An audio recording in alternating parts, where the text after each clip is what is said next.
សាตายយ៉ាងណាទៅដែលគេធ្លាប់ហៅថាដីស្នេហាตายយ៉ាងណាទៅដែលគេធ្លាប់ហៅថាដីស្នេហាម៉ែចាំអត់ខ្ញុំការអោតាវាស្នាខ្ញុំយ៉ាងមិនទៅ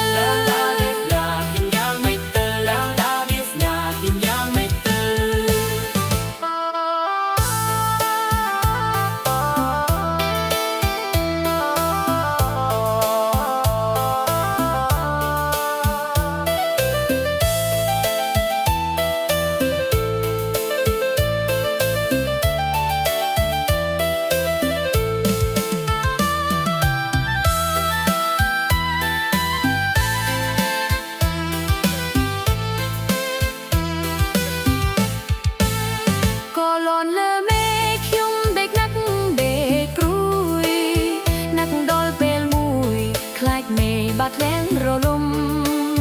ស្លាប់ខានបានដីនឹកស្ដាយដល់វ័យពេញក្រមុំ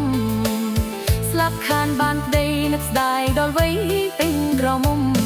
លោះហើយទៅខ្ញុំយំពេលម៉ែលឺខ្ញុំក៏ស្ដីក៏ជេ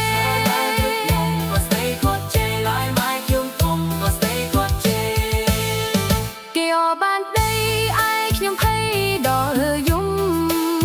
មេឃណារលំបាក់ធ្លាក់ទៅទេម៉ែខ្ញុំគាត់ស្ដីខ្ញុំនេះជាស្រីមិនច្រឡំគេម៉ែខ្ញុំគាត់ស្ដីខ្ញុំនេះជាស្រីមិនច្រឡំ